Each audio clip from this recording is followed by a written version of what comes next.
Hello. कैसे हो आप? मेरी बेटा बुरी हालत है। इतनी मेरी तबीयत खराब है। इस ऑल्टीट्यूड पर जो हम लोग आए हैं ना, 6500 मीटर, यहाँ ऑक्सीजन की तो कमी होती है, लेकिन ऑल्टीट्यूड सिकनेस भी होती है क्योंकि हम इतने जल्दी चढ़ गए। तो मैं 2 दिन से कुछ खा नहीं पा रही हूँ, पी नहीं पा रही हूँ। जो भी मुंह के अंदर जा रहा है वो वॉमिट होके बाहर आ रहा है, और इतना सर दर्द है, ऐसा लग रहा है कोई आंख निकाल के टेबल पे रख दे। ओह परमात्मा, I was not ready for this. लेके आए थे दवाई, बहुत लोगों की एडवाइस थी कि ये दवाई खा लेना, इससे सिक नहीं होते, लौंग मुंह में रख लेना, उससे वॉमिटिंग नहीं होती, कि कुछ काम नहीं आ रहा है।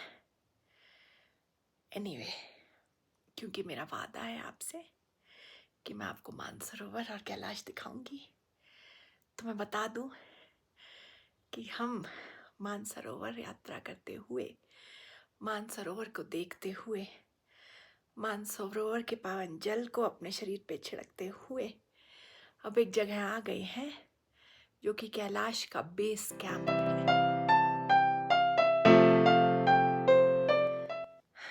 बिल्कुल हिम्मत नहीं थी खड़े होने की भी, इसलिए वहां से कुछ ब्लॉग नहीं बनाया। मैंने थोड़े से वीडियो लिए थे कि आपको दिखा सकूं कि कितनी बेसिक होती है वहां रहना। बिल्कुल ऐसे शेड सीमेंट के कमरे से बनाए हैं, 6-6 बिस्तर हैं, पत्थर के बने हुए, सीमेंट के, उसी पे सोना है। कोई बाथरूम नहीं है, नहाने का प्रबंध नहीं है। अगर आपको नहाना धोना है तो आसपास कोई कोना लेके तौलिया गीला करके शरीर को पोंछ लो, बस। ये थी हमारी मानसरोवर लेक पे जब हम रहे। हमने मानसरोवर लेक पे, बहुत से लोग हैं, श्रद्धालु हैं, उन्होंने सुबह उठ के वहाँ पूजा की, अपने पूर्वजों को मुक्ति दिलवाई। ये है मानसरोवर लेक।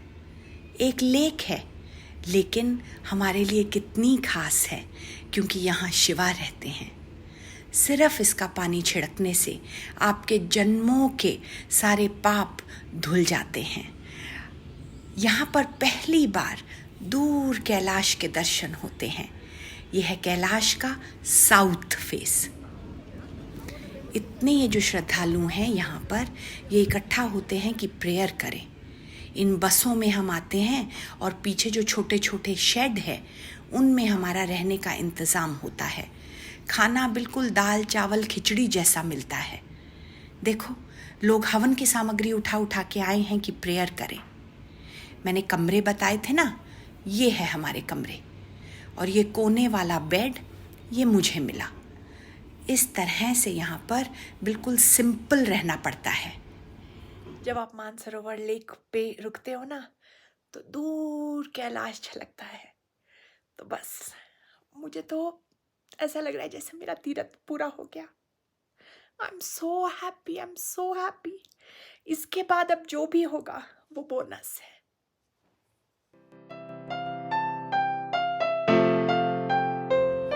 आसपास का इलाका ऐसा है, अपने इंडिया जैसे हरे हरे पहाड़ नहीं, क्योंकि हम इतने ऊंचे आ गए हैं कि यहाँ पर पेड़ ही नहीं दिखते। ठंड और धूप और ये सूखा सूखा डेजर्ट जैसे पहाड़। अब हम बस में बैठ के दारचन पहुंच गए हैं। तो कैलाश मानसरोवर से कैलाश लगभग 1.5 घंटा आपको गाड़ी चलानी पड़ती है। फिर भी आप कैलाश तक नहीं पहुंच पाते, लेकिन कैलाश के पास पहुंच जाते हैं। तो हम बस में बैठ के दारचन पहुंच गए हैं। ये है, जो लोग कैलाश यात्रा करते हैं या कैलाश के चरण स्पर्श करने जाते हैं या कैलाश को पास से देखना चाहते हैं, उसका साउथ कैंप। तो अब हम कैलाश की साउथ दिशा में हैं। अब इस पॉइंट से हर समय कैलाश आपकी आंखों के सामने रहते हैं। अगले दिन हम 4 किलोमीटर बस में गए और फिर वहाँ से आगे घोड़ी या पैदल। यहाँ पे भी देखो, बादलों में छुपा कैलाश। आज से ना तबीयत थोड़ी ठीक हुई, मतलब वॉमिटिंग नहीं आई। मैं कुछ खा पी नहीं पा रही थी, लेकिन इतनी बुरी हालत नहीं थी।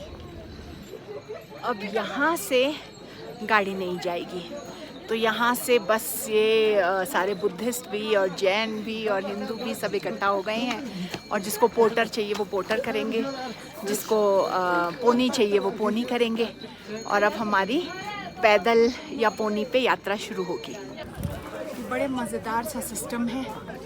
अगर आपको चाहिए ये पोनी या कोई मदद करने वाला जो अपना सामान उठा ले, तो बस अपना नाम और पैसा, नाम दे दो, पैसा भर दो, और फिर लॉटरी लगेगी। अगर आपका लक रहा तो आपको मिलेगी, नहीं तो नहीं। हमें ये लोग बता रहे हैं कि 700 लोग हैं जो आज निकलना चाहते हैं, और 700 पोनी है नहीं। तो देखो किसकी लॉटरी लगती है। लेकिन मेरी तो लॉटरी लग गई, क्योंकि जहाँ देखो वहाँ कैलाश।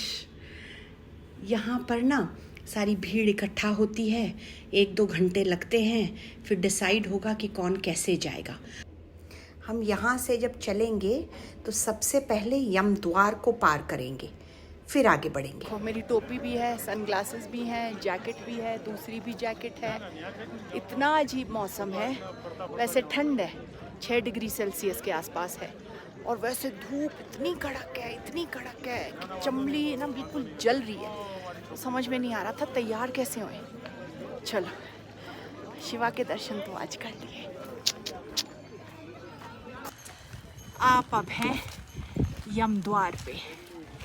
यहाँ से गुजरते हैं तो यमलोक है।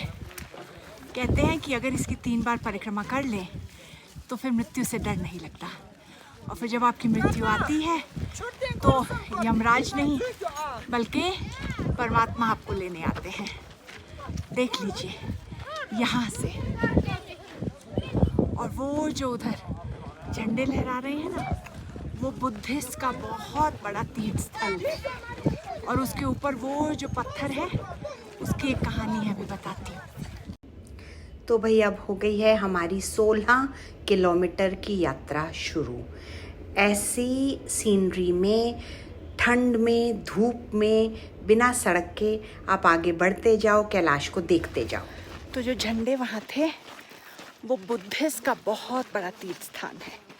बुद्धिस्ट जब कैलाश यात्रा आते हैं तो वो उन झंडों को वहाँ पे अपनी प्रेयर, प्रार्थना बांध के जाते हैं। और जब बुद्धिस्ट मानते हैं कि अगर हो सके तो जब उनके किसी डेथ होए किसी की, तो उसका शरीर ऐसे ही वेस्ट ना होए, वो भी काम आए।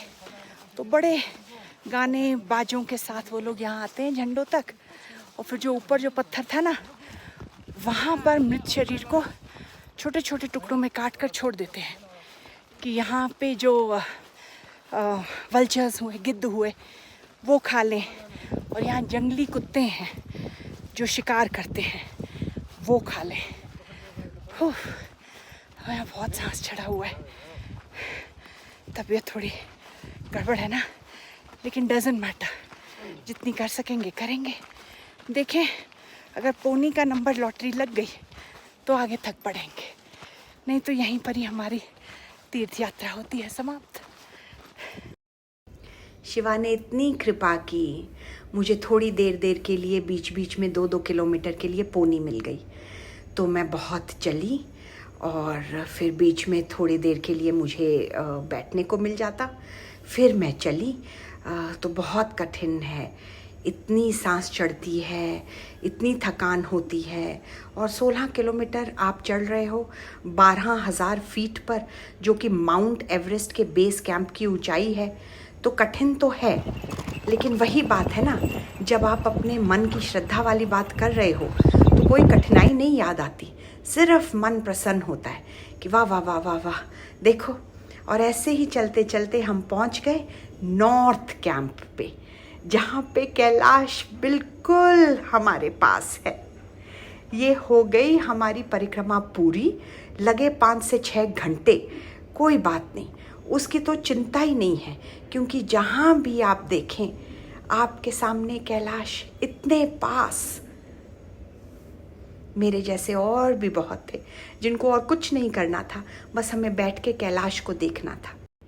यहाँ भी चाइना ने बस वो सीमेंट वाले से कमरे बना रखे थे, लेकिन पीछे एक बुद्धिस्ट मॉनेस्ट्री दिखती है, उनके झंडे लहराते हुए दिखते हैं, और कुछ नहीं, सिर्फ ये ब्राउन ब्राउन पथरीला डेजर्ट जैसा सब कुछ, ठंडा डेजर्ट जिसे कहते हैं, और उस सब के बीच में हमारा चमकता हुआ ब्यूटीफुल कैलाश।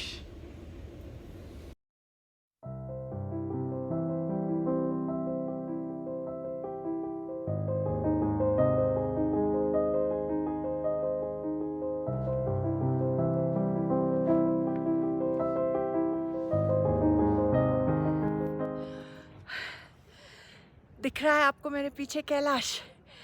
ये है नॉर्थ फेस ऑफ कैलाश। तो आज हमारी परिक्रमा शिवा की कृपा से हो गई है संपन्न। हमने साउथ से शुरू होके वेस्ट देखते हुए नॉर्थ तक आ गए। आधी परिक्रमा जो कहते हैं ना, जैसे शिवलिंग के करते हैं, अब हम नीचे जाएंगे इसी तरीके से। तो अब वापसी जाने की प्रक्रिया करेंगे शुरू, और वही एक दिन चलेंगे, और फिर उसके बाद 2 दिन बस, फिर हेलीकॉप्टर, फिर काठमांडू से प्लेन लेके पहुंचेंगे दिल्ली। भाई कर ली, लेकिन इट वॉज नॉट ईजी। अगर आप में से कोई करना चाहे तो पहले तो अपने शरीर को करो फिट, और फिर ये जो माउंटेन सिकनेस है ना, ये जो चढ़ाई पे जो तबीयत की हालत होती है, ओ हो, उसके लिए रहो तैयार। लेकिन अभी उसकी बात नहीं करते हैं, अभी तो बस थैंक यू कह देते हैं। Thank you thank you thank you परमात्मा कि आपने ये अवसर दिया कि हम आपके चरणों तक पहुंच सके। Thank you so much. और मेरा आपसे थोड़ा सा सॉरी कि मेरी तबीयत इतनी ख़राब थी मानसरोवर के समय कि मैं पता नहीं व्लॉग भी कैसा बना पाई, कुछ करा भी या नहीं। अब देखूंगी अपना फ़ोन तो समझ में आएगा क्या वीडियोज़ लिए। Anyway, thank you. आप में से जो कैलाश को देख रहे हैं, आप समझें कि शिवा की कृपा आप पर है, आपके परिवार पर है। Lots and lots of blessings to all of you. I will see you again. इस बार जब मिलेंगे तो गुड ओल्ड दिल्ली में, मम्मी के घर में। बाय।